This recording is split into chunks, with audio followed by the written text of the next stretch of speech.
and the Indian Air Force forced the Pakistan Army in 1971. The Eastern and Western Front bore the brunt of the operations. The battles of Hatgram, Pangal in the east, and Basanta and Longewale in the west were well-fought battles world over. We proudly commemorate 50 years of the Bangladesh Liberation War and salute all martyrs who laid down their lives for a just cause. History was fully written by the Indian Armed Forces this day 50 years back. Today, amongst the August gathering, we also have Mr. Gundu Rao, the MLA and guest in charge of Goa. We have Brigadier Neves Briganza, Chairman of the Defence Colony Society. We have Brigadier Karan Thapa. And last but not the least, we have Lieutenant Commander John Eric Holmes, Indian Navy. With that, I end my part of the speech. May I request Colonel to take on again. Thank you. Chair.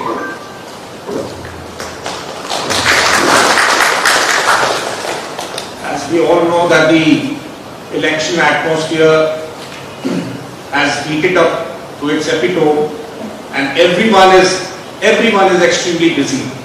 And I should extend my special thanks to the Honorable Shri Dinesh Gundu Rao ji, who's a sitting MLA from Karnataka and also holding a very responsible position here as the desk in charge of Goa elections, as well as Goa itself.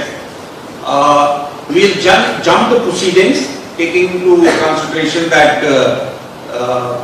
Shri Gundu Rao's schedule is very busy, but out of that very busy schedule, he has pulled out time for we ex-servicemen, and we are honored, sir. Thank you very much, and we would like you to come and say a few words in the honor of our fallen soldiers and the veterans who participated in the 71 operations and the contribution of the Indian National Congress towards all of us. Thank you very much.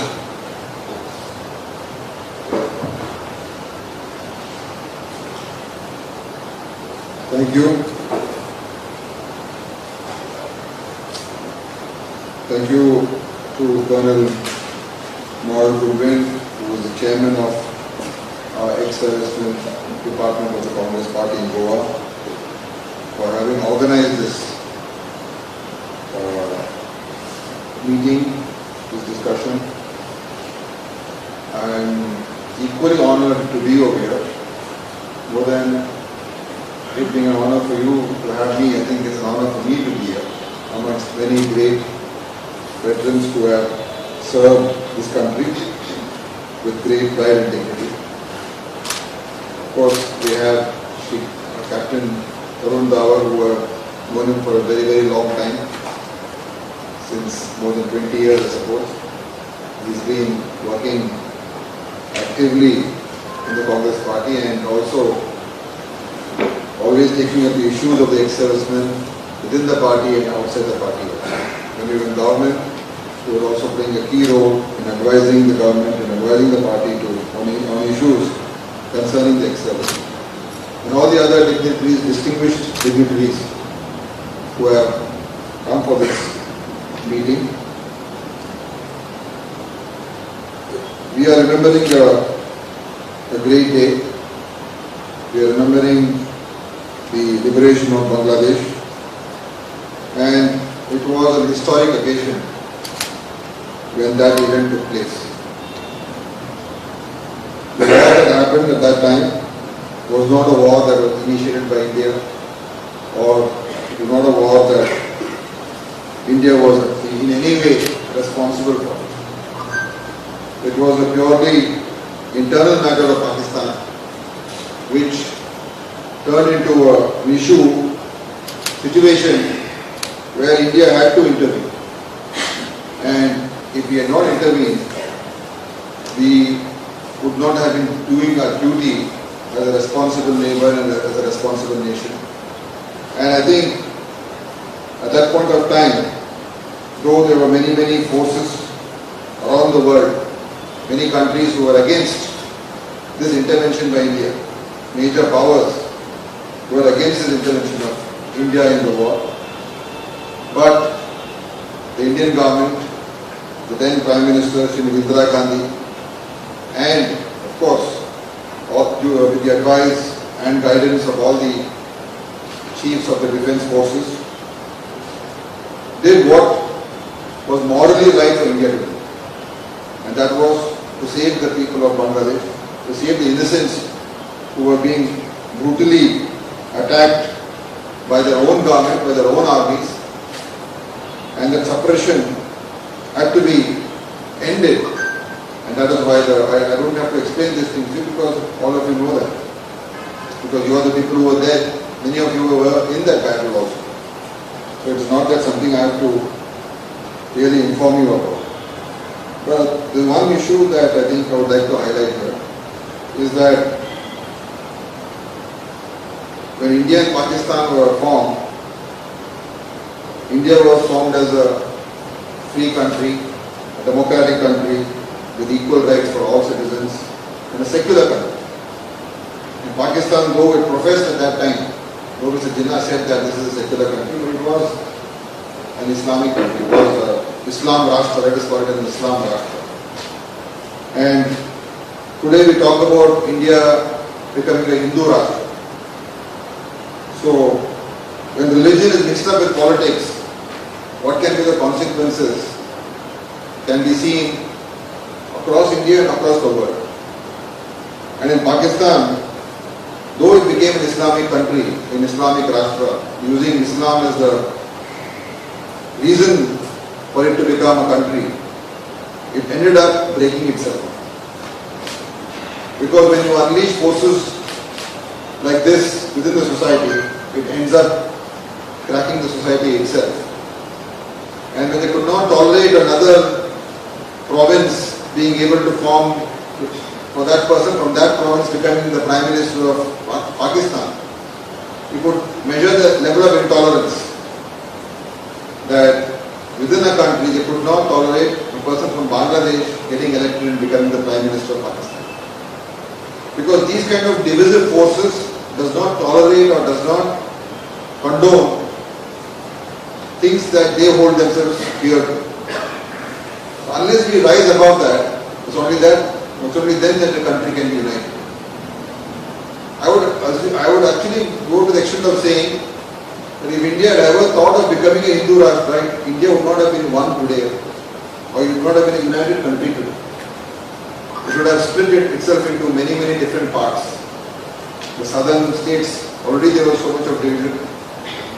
Northeastern states, so many states would have said that we want our own independence because we have our own language, our own culture.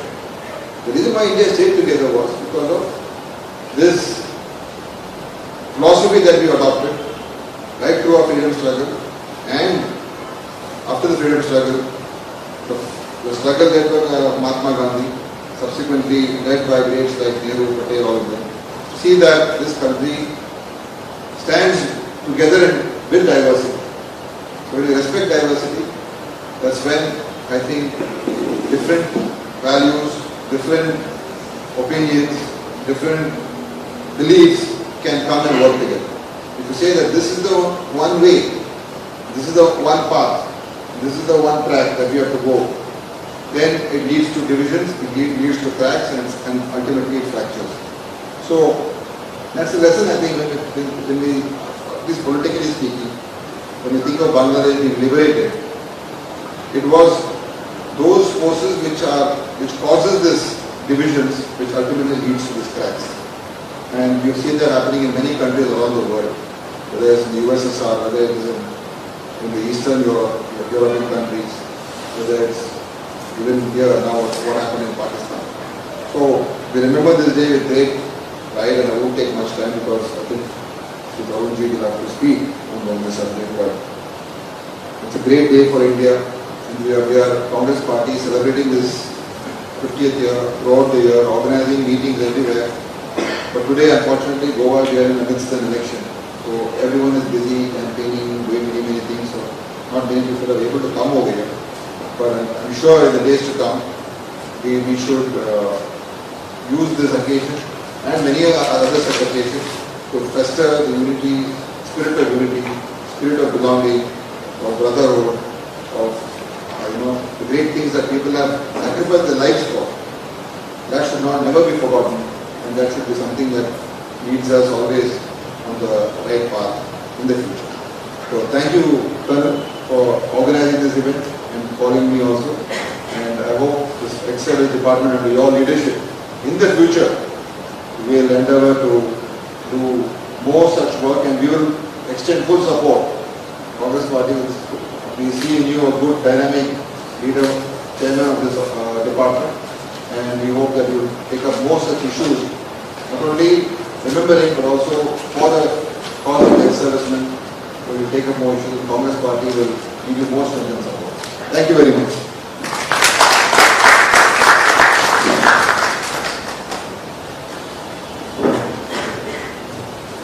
Thank you. Yeah.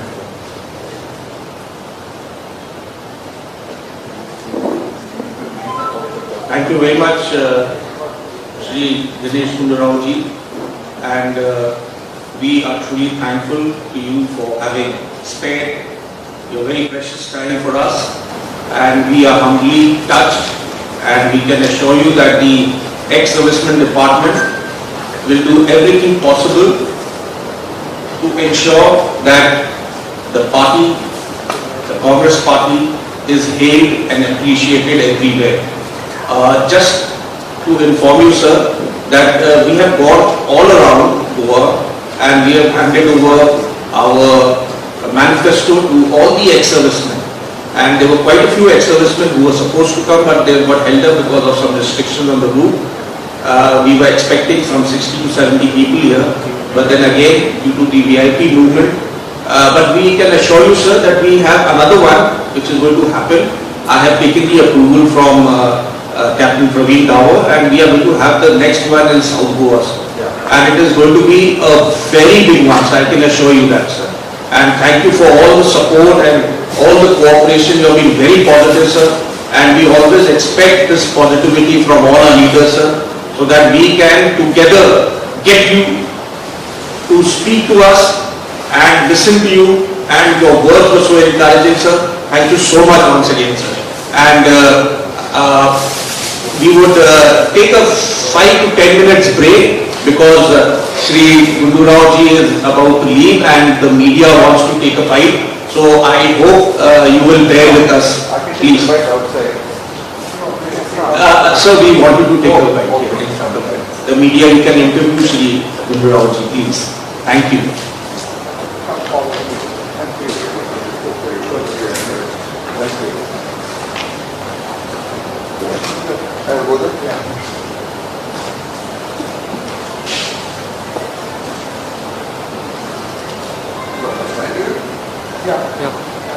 What is the current stand at the mic? You can stand at the mic. You have to stand here on the Yeah. on the guy.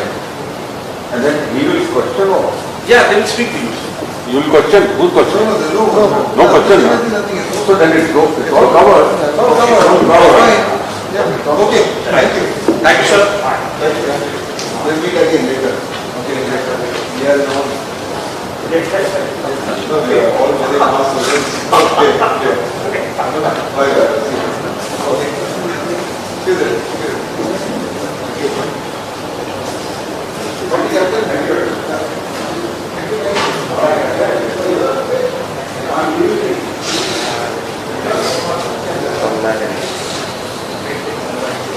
तो आहे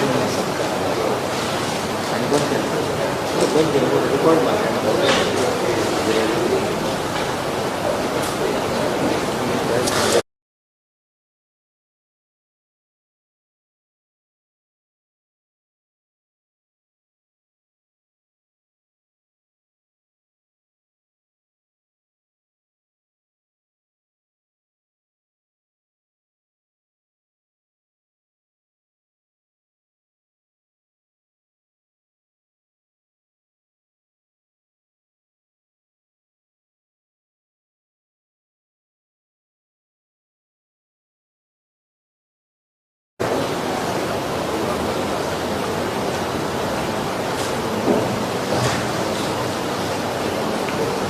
as there was a little disruption because Sri Kundu Rao ji had to go out, he's got other commitments. We will request now our chief guest and our guest speaker, Captain Praveen Davar, who's an Armored Corps officer from the Deccan Horse. He's a veteran who has participated in the 1971 operations, has been part of the Congress for the last 40 years, and despite his very busy schedule, he was in Uttarakhand and he's just come back, and I requested him to be here as the guest speaker and he consented and took a direct flight from Uttarakhand to Delhi and from Delhi to Goa, and he's here with us. Highly appreciate your presence, sir, and we request you to now come and address the gathering. Thank you very much, sir.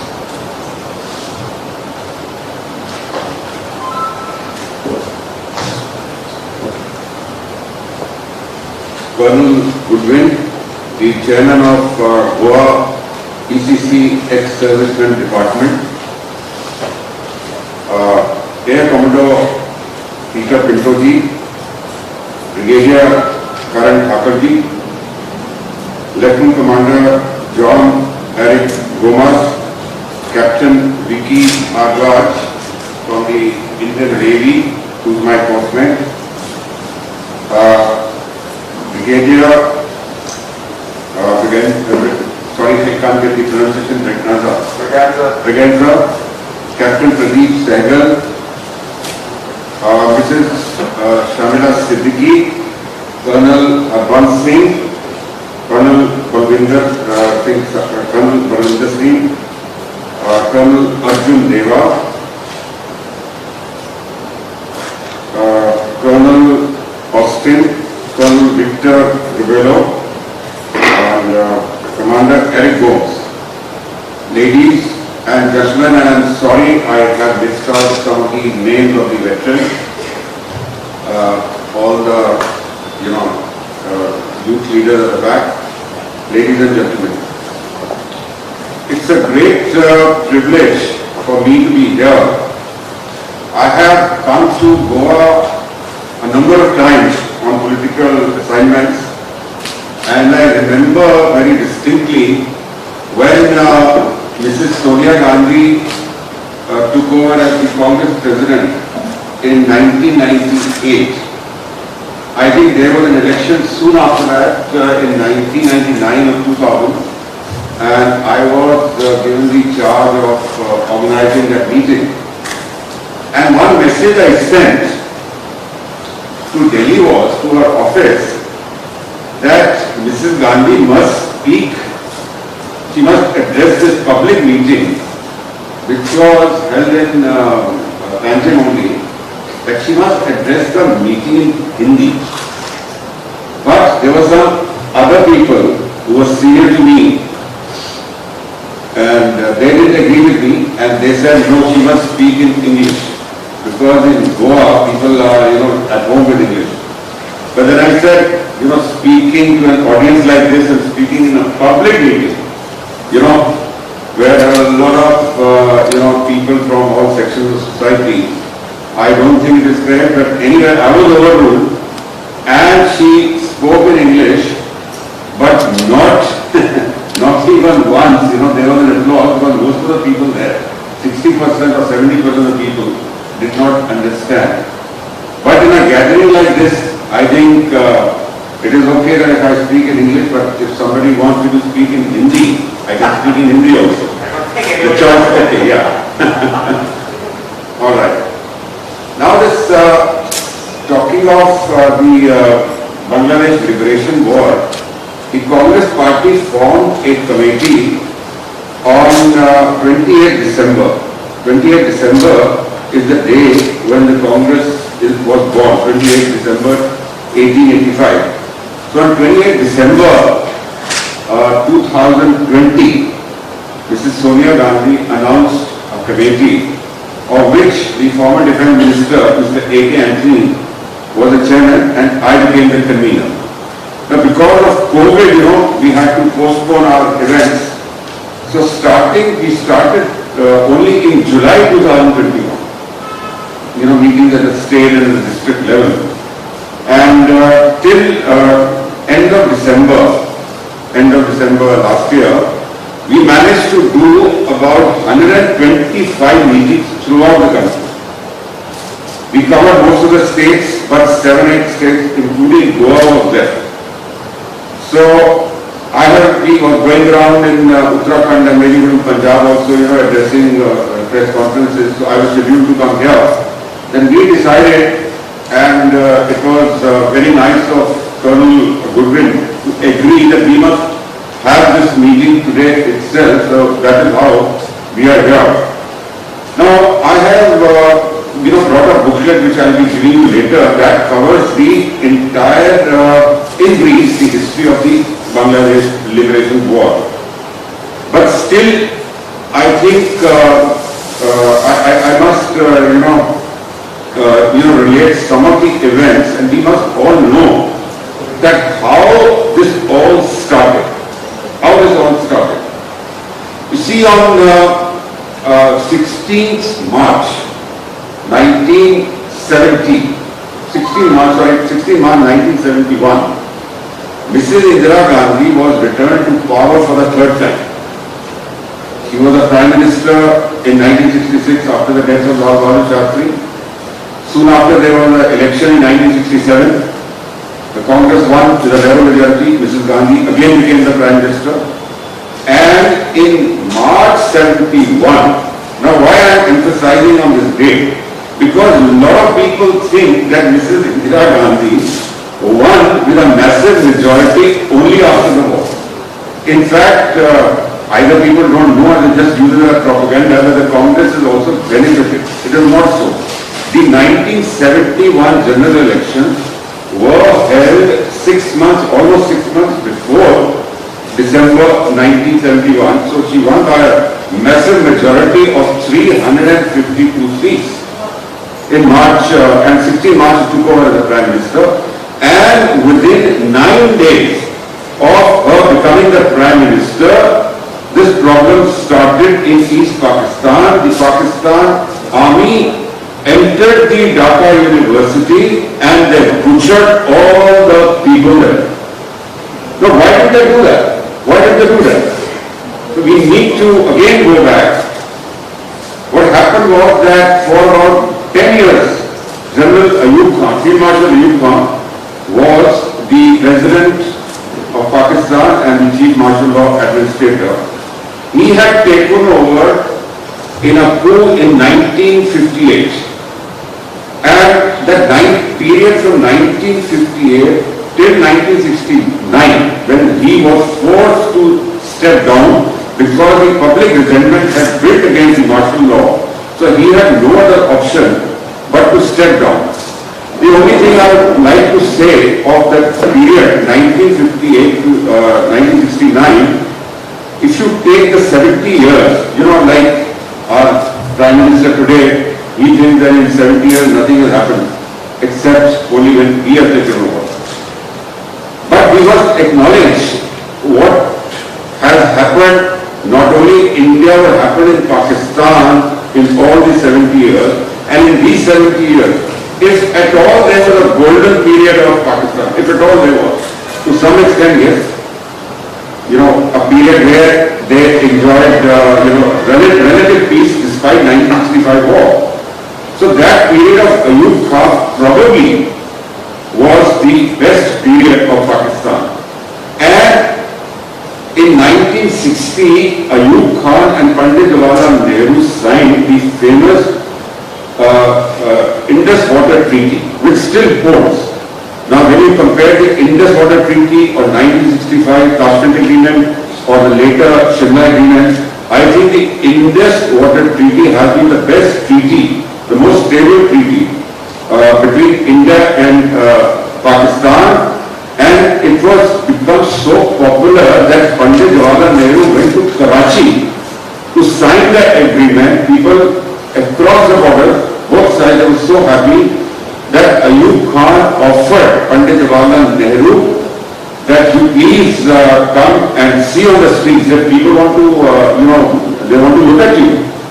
because he was, after Gandhi, the most popular, you must know that, after Gandhi, he was the most popular political leader, since the days of the free struggle.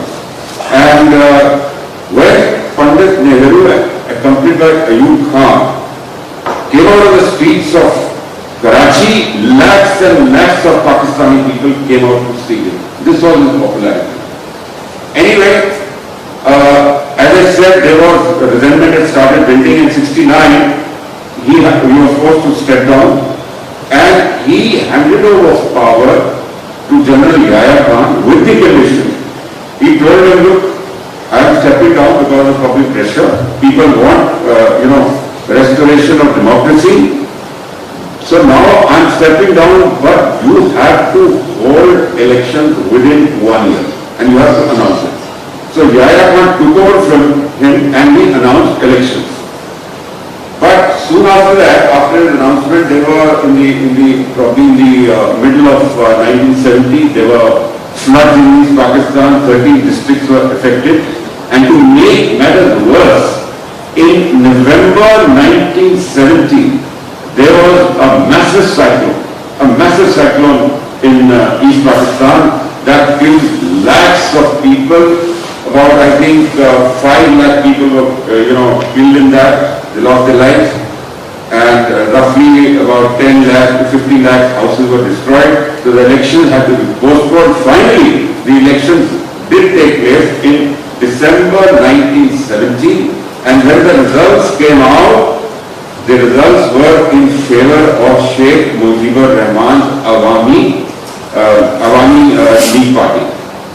In East Pakistan, his party won by a massive majority. Out of 162 seats, Sheikh Mujibur Rahman's party got 160 seats. And in West Pakistan, Zulfikar Ali Bhutto, Pakistan People's Party, they just got, about 140, they just got 86 out of the 147 seats, which was the quota of West Pakistan. The number of seats here, because of the population, was much higher than West Pakistan. So overall, the majority was in favor of Sheikh Mujibur Rahman. So General Yahya Khan had no option but to announce as the next Prime Minister of Pakistan will be Sheikh Mujibur Rahman. Now when Zulfikar Ali Bhutto, he read that in the newspaper next day, he rushed to meet him in the presidential palace and he said, nothing doing, General, we are not going to be ruled by these, he used a very dirty phrase, the black Bengalis. We are not going to be ruled by them. This was the phrase he used. So Yahya Khan said, how is it possible? He is on the majority. Why don't you do one thing? Why don't you go and meet him? See if some way can be something can be sorted out.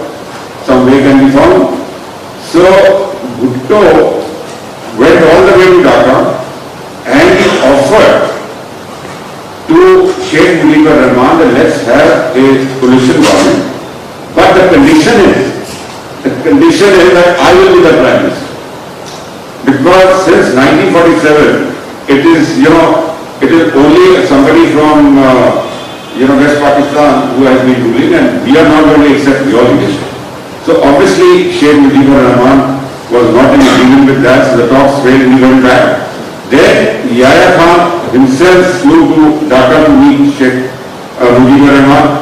Nothing worked out. Then both of them went, and finally it was 25th March 1971 when Bhutto left earlier, and then Yahya Khan left at about 9 o'clock in the morning from Dhaka. He flew back to Karachi. But before going, Yahya Khan gave orders to General Tikka Khan, who was already known as the butcher of Baluchistan. He had taken over as the martial administrator. He gave him the orders that tonight you teach the Bengalis a lesson. And he flew back, and this is how this genocide started from the Dhaka University, and it started then, spreading all over East Pakistan. People started fleeing in thousands, then lakhs. By July 1971, there were almost 6 to 10 lakh people who had fled the country, and more people kept on fleeing the country. And by end of November 1971, there were 1 crore, 10 million, people who had fled East Pakistan. Now, in July itself, there were about 60 lakh people who had fled, so that became a big problem. Now, Mrs. Gandhi, she viewed the situation very calmly. There was a lot of pressure from political leaders, from the public, that this is the time to sort Pakistan out. But she handled the whole situation with a lot of, her foresight, very calmly, and she didn't want to be pressurized. And she said, a wrong step now or a wrong statement can mess up the whole thing. Because if we had gone to, Pakistan, we had taken the initiative of launching the war, then India, I don't think that would have been in the interest of our country. So Mrs. Gandhi knew what she was doing, so she resisted all these attempts. Meanwhile, in July 1971, Henry Kissinger, the foreign minister of Richard Nixon, he came to India and he had talks with Mrs. Gandhi. He had talks with Sardar Swaran Singh, who was the foreign minister, and before leaving, he gave a warning that India must not on this issue attack Pakistan under any circumstances. He gave this warning and he left. He didn't leave for America from there. From the Pakistan soil, he went to China. So that was the beginning of the relationship which were to strengthen later between Pakistan, between China and America. And it was, Pakistan which was playing the role of a broker between the two countries. So, now when he gave this warning, Mrs. Gandhi said, now if China may back Pakistan, America is definitely backing Pakistan, so we are going to be in trouble. So what she did was, she pulled out, in 1969, the Soviet Union had offered India an Indo-Soviet Treaty of Peace and Friendship. So Mrs. Gandhi, in 1969, well, she didn't give much serious thought to this because we were a non-aligned country. We could not be with anybody, right? So she didn't take any action on this, but when, in 1971, when it became clear to her that Pakistan is going to be backed by both China and America, so she must do something. So she, told Sardar Swaran Singh. He got in touch with Andriy Gromyko, the foreign minister of then Soviet Russia, and the Indo-Soviet Treaty was finally signed on 9th August 1971. 9th August, as you know, is the Quit India Day. So on that day, we signed the Indo-Soviet Treaty. After signing, the treaty was signed, the tension that must have been in the minds of our political leadership and even in our military leadership, that eased to a great extent, and Mrs. Gandhi left for a tour of 6 nations. She visited first Soviet Russia in September. She visited Belgium, she visited Austria, she visited United Kingdom, and in November, by the time it came to November, she visited United States of America, and before coming to India, after United States of America, she visited Germany and France. And the other important countries where Mrs. Gandhi time didn't allow her, those countries were visited by Sardar Swaran Singh. The aim was to build public opinion against Pakistan and for restoration of democracy in East Pakistan, that people there, they must respect the verdict of the people. So that was the objective. And also the objective was that India was not able to afford, these, by that time there were about 8 million people, that India was no position to afford looking after, setting up camps, giving them food, looking after their health. So India, the advantage, political advantage, never came, because only there was mixed sympathy, but nobody could do anything about it. But yes, many Western countries came to India's financial aid and a lot of money poured in, and that, decreased the financial burden of the Indian government. Now when Mrs. Gandhi went to USA, she had a meeting with Richard Nixon in probably it was middle of November, and as the meeting was getting over, nothing came out of it. Richard Nixon repeated the same thing which his foreign minister had stated in July 1971. Now when Mrs. Gandhi heard Richard Nixon say that they are not, in diplomatic language, they are not attack Pakistan on this issue.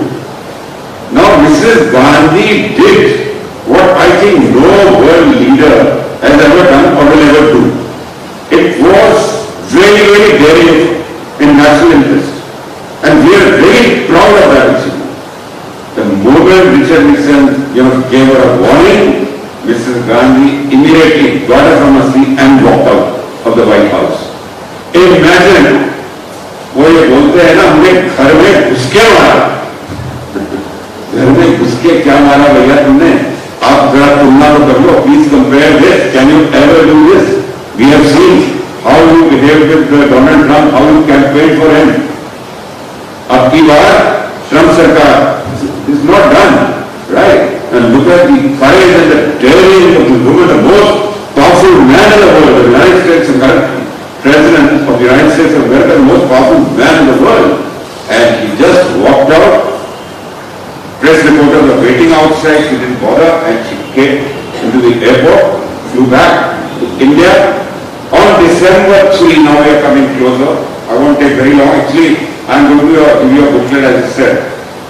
On December 3, in the noon sometime, there was a huge public meeting in Calcutta. Mrs. Gandhi she addressed that meeting.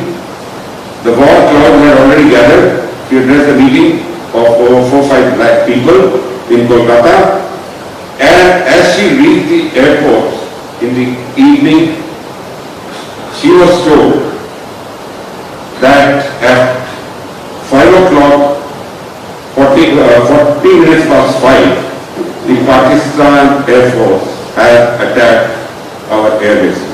And she was advised, including by General Arora, the Eastern Army commander, to wait.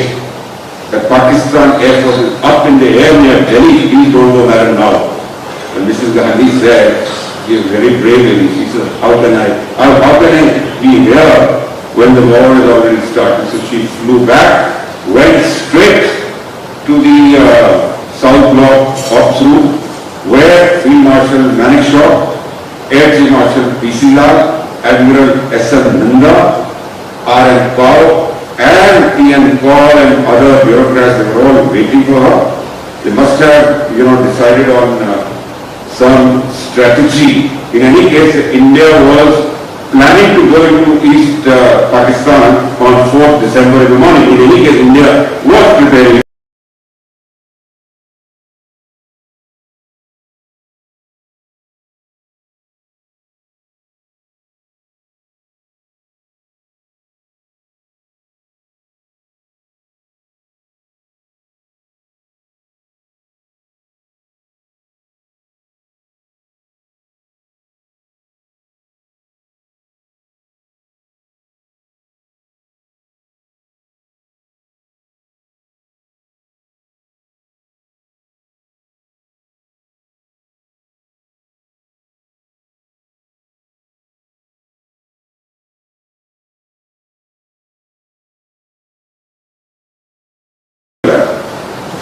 India, he played a very big role in subsequently also.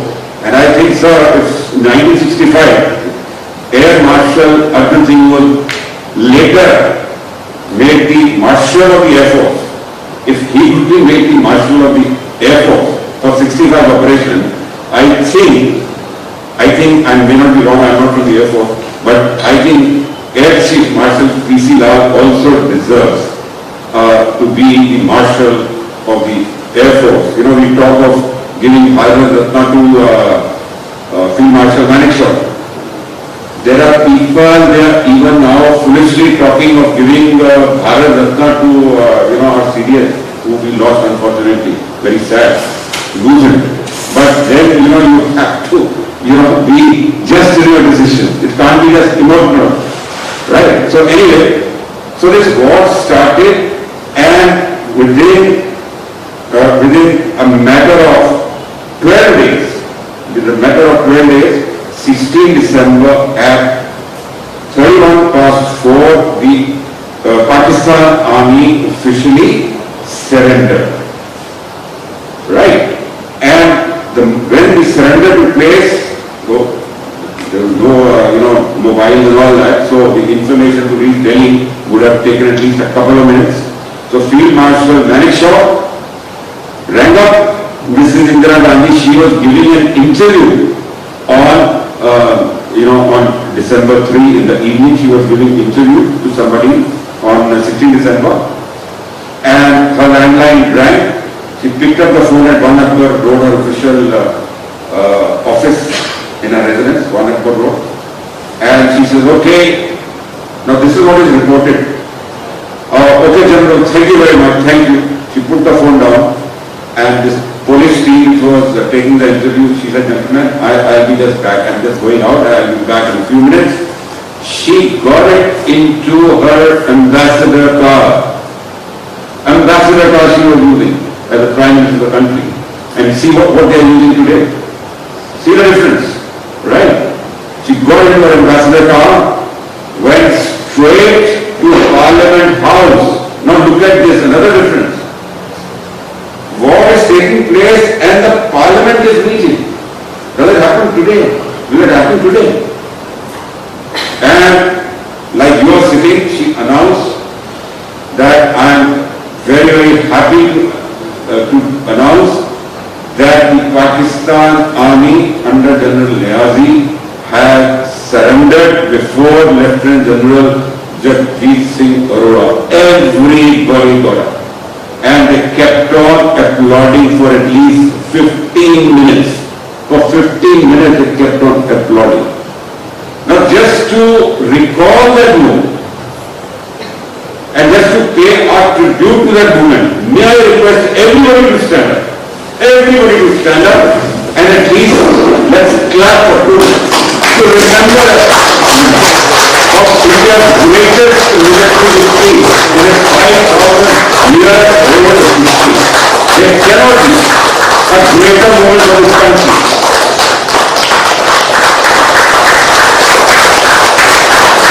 Thank you very much. Thank you very much.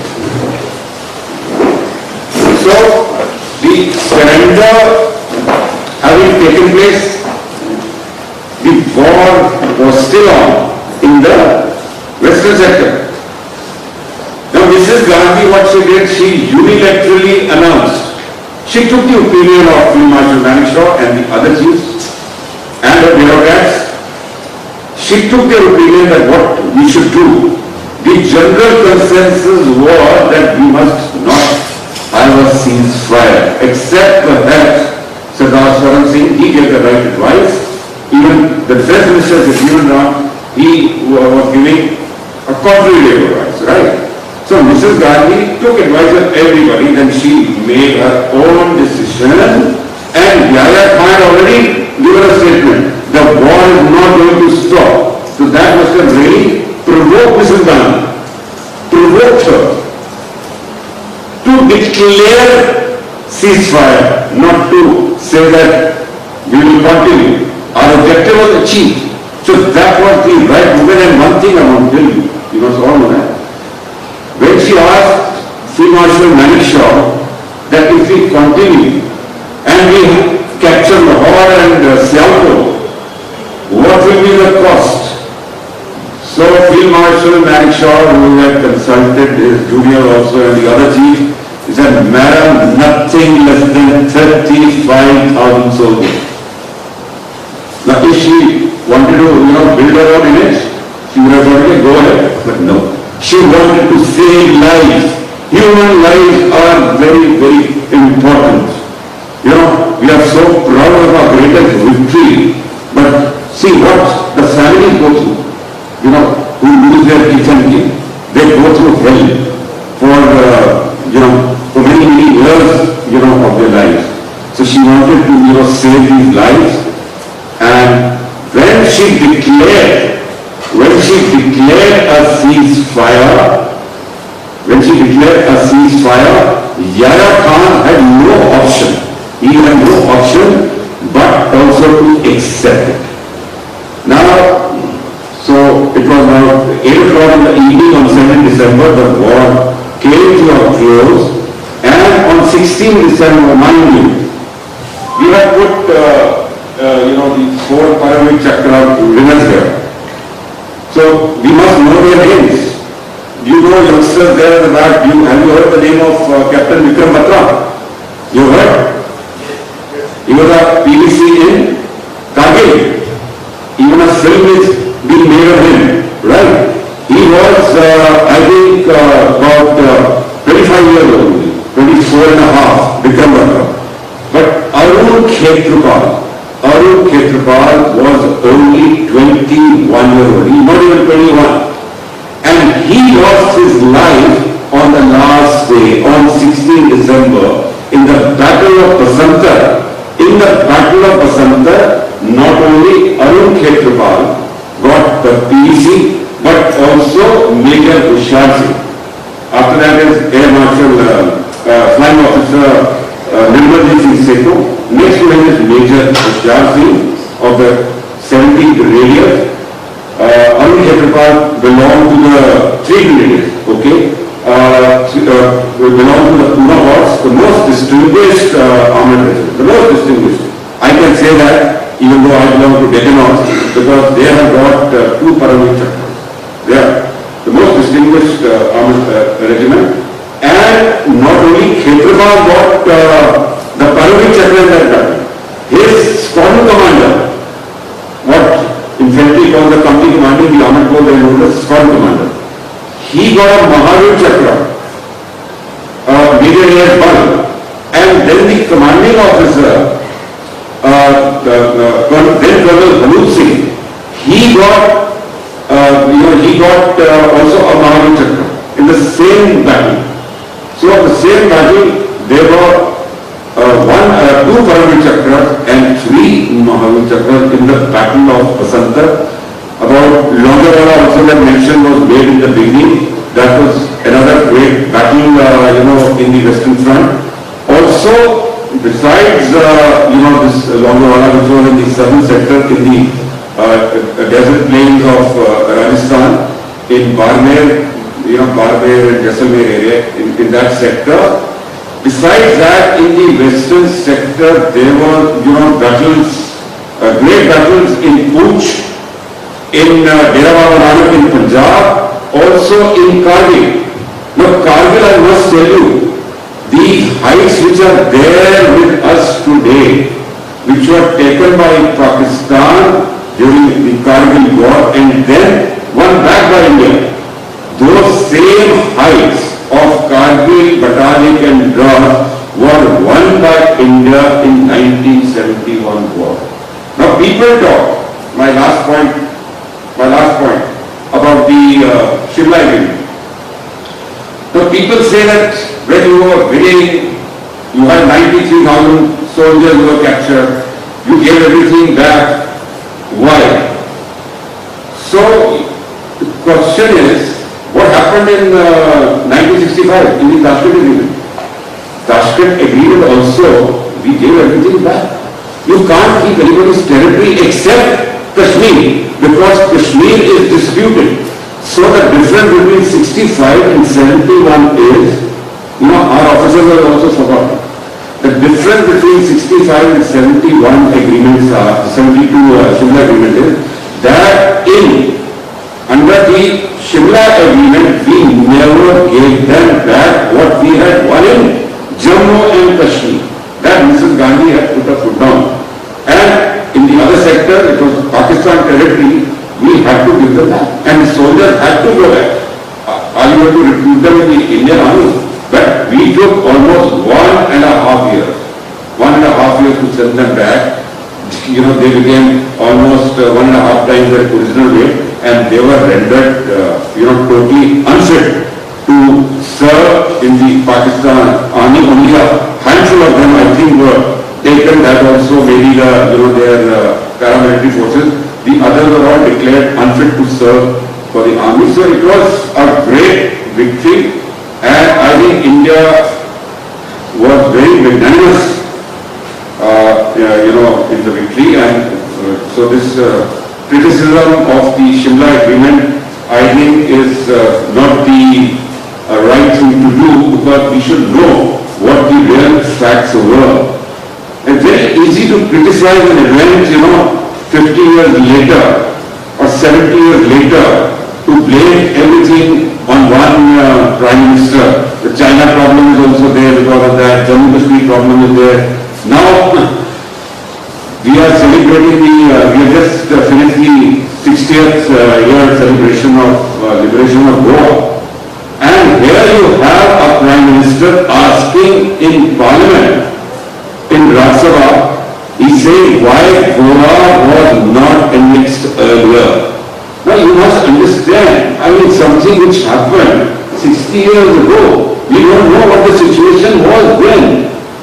So when, the patience ran out, only then Jawaharlal Nehru sent in the army despite so much opposition. There were opposition even from John F. Kennedy. He said India should not use force in Goa. But Jawaharlal Nehru said no, nothing doing, and he sent in the Indian army. And I think on 17th December, Goa, became part of the Indian Union.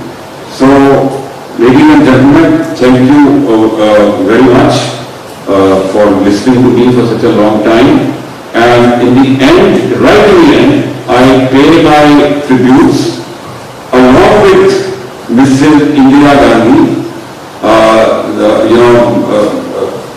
very brilliant political leadership. Along with her, I pay my tributes to Jagjeevan Ram, the Defence Minister, who also did a commendable job. He never let the forces run short of ammunition or rations and all that. He kept things going. The Foreign Minister, Sohan Singh, he did a commendable job. The bureaucrats like T.N. Paul, T.N. Huxer, R.N. Kao, who raised the research and analysis wing. By the way, the research and analysis wing, had a very major role in taking the initiative of starting the Mukti Valley, and must they also contribute to the Mukti Valley. Because of Mukti Valley, the task of especially the Indian Army and to some extent of the Indian Navy also became much easier. So we pay our tribute to the political leadership, to the military leadership, to the paramilitary forces, to the diplomats, and above all to all the martyrs, roughly about 2,994 martyrs. This is the official figures, but sometimes the official figures vary, and 10,000 those who were wounded, and everyone, including many of you here, who participated in the war. Thank you very much.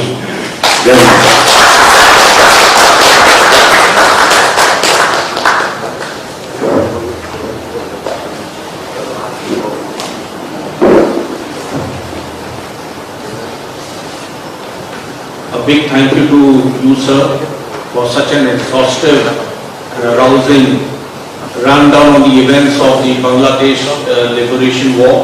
Thank you so much for education and for educating us, sir. And I am really telling you, sir, that most of us here have got firmly educated on the certain events which we were not also aware of. And thank you for covering that so in such a comprehensive manner, sir. Really thankful to you, sir.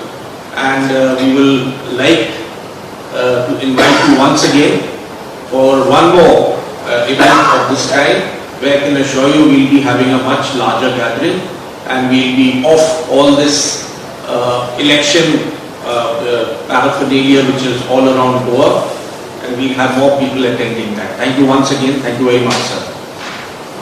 Now, may I request Air Commodore Peter Pinto to kindly come at the podium and cover the air aspects of the 1971 Bangladesh Liberation War.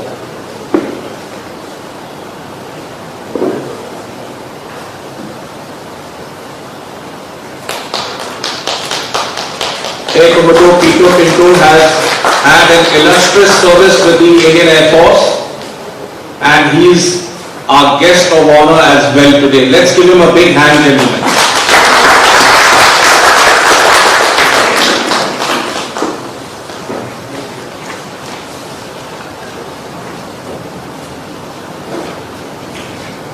Thank you, Noel. Director of the Gansa, Captain Diwar, Captain Vicky Bharadwaj of the Indian Navy, Brigadier Thapar, and I think if I go on, everybody has already announced everyone is saying, to all of you all over here, John, and everybody. Now, you just heard a very detailed talk by Captain Diwar regarding the history of the war and what happened. Now, I'll start off with on 3rd December, one point I would like to point out is that as soon as the war was declared, the same day the Canberras went in to the western and eastern sector and started their bombing role.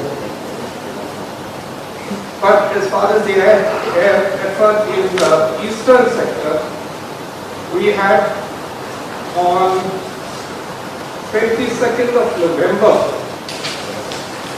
the Mukti Bahini was being battered by the East Pakistan Army, and we decided to send in a formation of Nats to take on the sabers which were attacking them.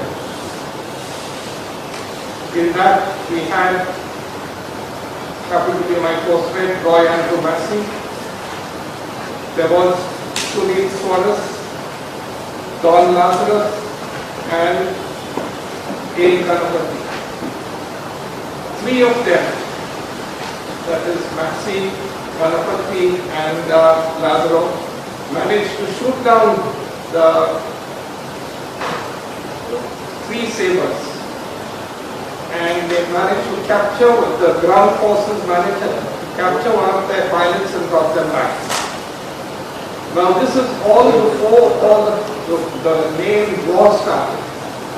Then on the 3rd, when this happened, Kalaikunda was bombarded, Alfred Cook was the hunter, managed to shoot down one of the attackers, and there were a lot of aircraft going in from Telescope and Bagdogra and Kalaikunda and attacking the army and their bases. Slowly, the Pakistan Air Force, the East Pakistan Air Force was completely demoralized and shut down because most of their technicians were Bengalis. And the technicians had moved over to the Mukti Bahini or whatever, or just came to India as refugees, and the Air Force was just not able to operate. we had a big operation, heliborne operation, where the helicopters moved the army across the river Meghna so that they were able to come in and towards Dhaka. Then we airdropped a big two para-battalion and parts of 17th Field by a massive airdrop which was carried out on 11th of December. It started off with 2 packet pathfinders which went there, and with the help of the Mukti Veni, they marked the DZ so that there was some place to drop these people. The main idea of dropping these paratroopers was to stop the 93rd Brigade of Pakistan Army coming back and augmenting the forces at Dhaka. In fact, they were retreating, but they were trying to come back to Dhaka. So we started this airdrop with 6 AL-12s, 20 packets and 22 reporters.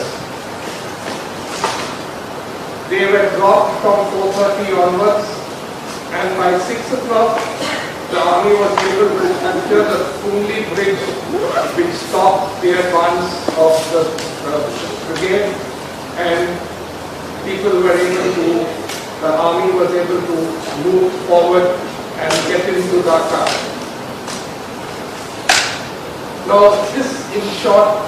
Then we had a small flight which was named the Kilo flight. Now this Kilo flight consisted of one otter, one reporter, and a few helicopters which were modified with rockets. And these aircraft were basically manned by Bangladeshi Air Force people and augmented with the other Air Force, Indian Air Force. The late Air Commodore Karandikar was one of the main people from the Air Force who took a very major part in flying in bad weather, at night, transferring personnel, transporting ammunition and everything over there. And the task of making one of the first attacks on Dhaka Harbour, Chittagong Harbour and the other places was given to these otters and helicopters to set the fuel dump completely on fire and demoralize the people over there. At the beginning of this talk, Noel had mentioned that the heroes and the unsung heroes. So I'll give you a little incident which happened and is unsung. Really, nobody, he was not given an award or anything like that way. But the last reporter, known by that time Flight Lieutenant Prasad Rao, he was the first, J. Rao. J. Rao was an instructor in Yelahanka because the reporters come from all over the place, the packets had come from all over the place, AN-12s had come from Chandigarh, staged from the rally which was discussed there, and they had come to Dandran. The packets had come from Agra, Allahabad, and they were also in Dandran. There was a talk over there by the Air Force as well as the Army. The commander the two-para was there, and the reporters were in Bika. So they all went in. The AN-12s first, the packets labeled AN-12s with heavy artillery and heavy vehicles, the packets with medium and small light artillery, and the Dakotas with the paratroopers. 22 Dakotas, first the AN-12s went in, then the packets, and lastly the paratroopers. Because we didn't want to drop.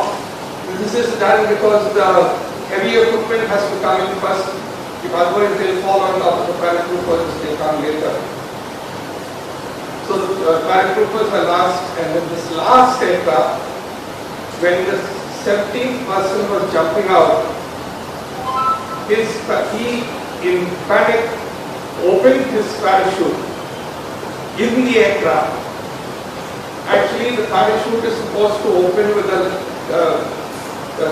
cord which is attached to the aircraft, and that opens the parachute when the person jumps off.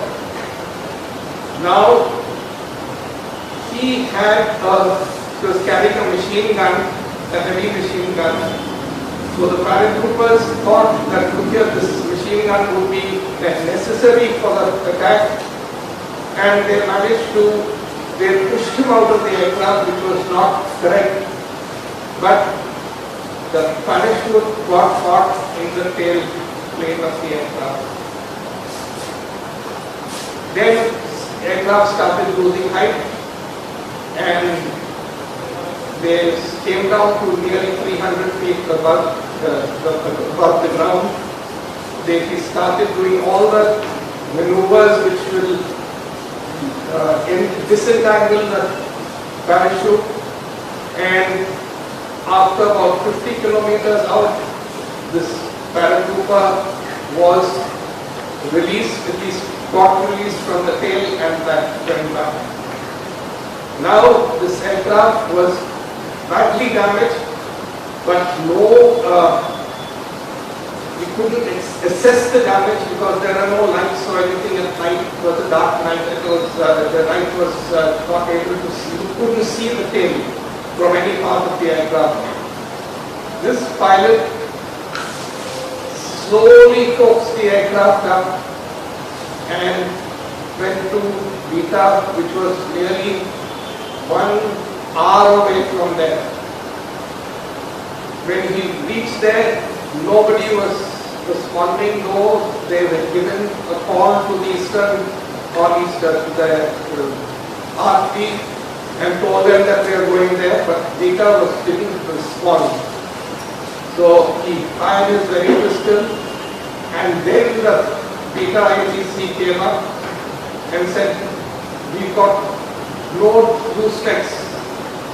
We've got 6 goosenecks which are serviceable. We can't light up the runway." So what they did is, he said, "You put 3 in the beginning of the runway and put 3 at the end of the runway, and whatever, there were 2, there was 1 jeep and 1 tonner. They put the lights on after the beginning of the thing. Pilot landed the aircraft safely. When they got out of the aircraft, he said, just let the vehicles see what is the damage." And the Dakota has a tail plane. The controls are completely covered by fabric. That was completely torn. It was only the frame. Nobody could imagine that the aircraft could fly in that condition.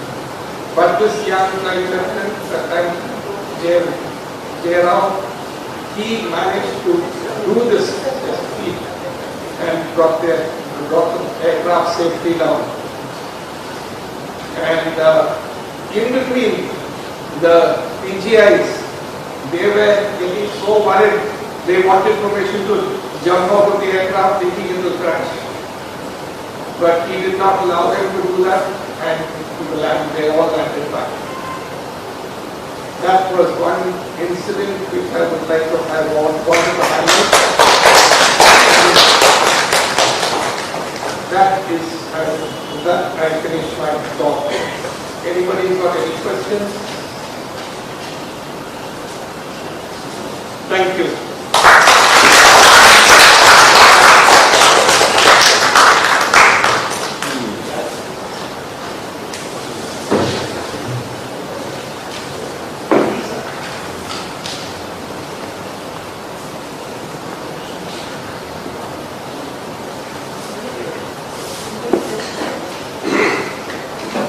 Thank you so much, Air Commodore Peter Pinto, sir.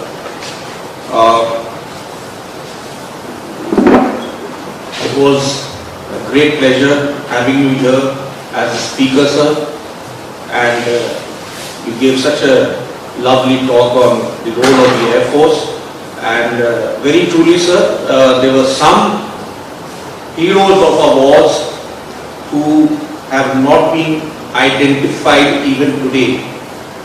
Their role and the sacrifices were unseen and therefore unsung. They may have been seen but overlooked. But nevertheless, we are all here to pay a tribute to all those heroes who participated in the operations of the Bangladesh war. Whether their contributions were recognized or not recognized, but at the end of the day, we all know that because of their sacrifices, we are here today celebrating this huge victory of the Bangladesh Liberation War. I will now request our next speaker, Captain Vicky Bhardwaj. Captain Vicky Bhardwaj was invited at a very short notice to come and cover the aspects of the Indian Navy during the 1971 Bangladesh War. It was very nice of him and I appreciate it wholeheartedly. Thank you very much, sir, for consenting to come and speak. I will request you now to come to the podium and speak to the audience. Thank you so much, sir.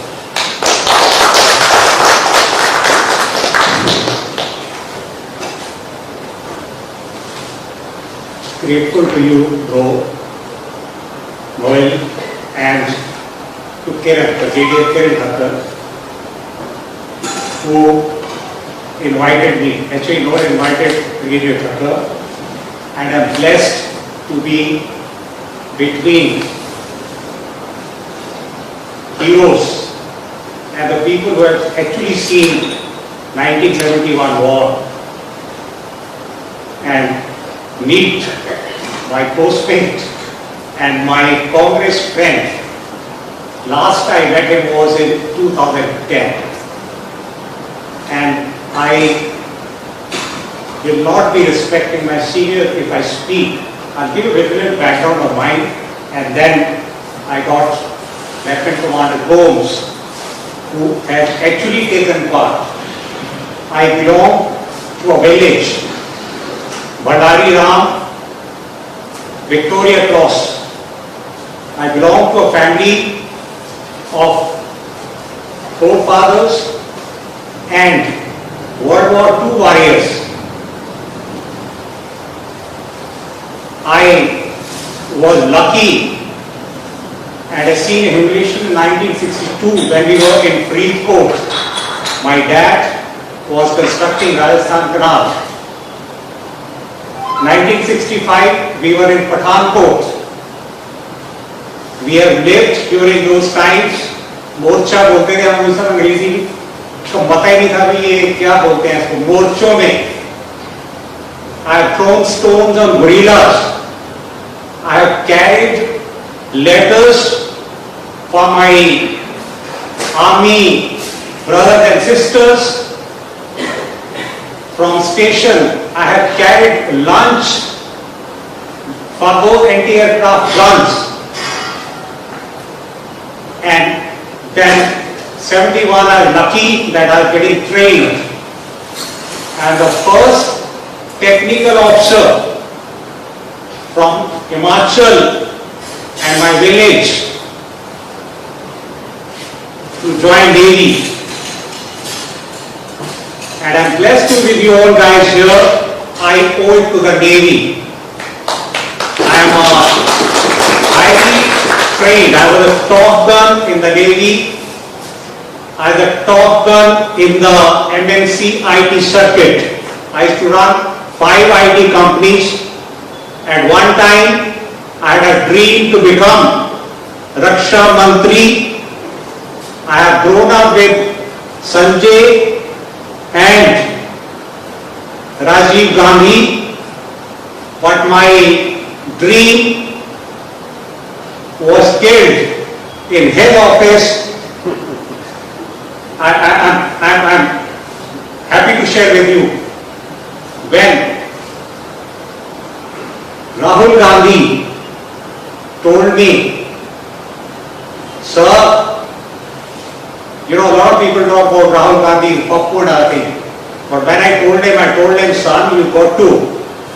I put my hand around his and said, beta, kuch IT ke baare mein seekh lo. Because that time, Congress was nowhere on the social media. He told me, sir, kya aap, that time, Himachal was ruled by Raja Veerbhadra Singh. He told me, क्या आप 5 बार उनके पैर touch कर सकते हो? मैं कहा, no वे बच्चे. First thing, you are shocked, I called him Putar. So, thank you very much. I will not take your time. Typical. And just last thing, I have decided to settle in New Zealand. I mean, I am so fed up this country, but I am happy to say I have decided to stay in Goa. My younger daughter, who had a green card in US, she came back on 24th May 2020 and decided to hire a flat here. So please, with due respect, be my guest in a typical Navy design, Navy style and Goa style. Be my guest and have a glass of beer with me, of course, with Thomas' permission. Thank you very much. I request everyone at Gomes, who is my senior, he will talk more about the war. Thank you very much.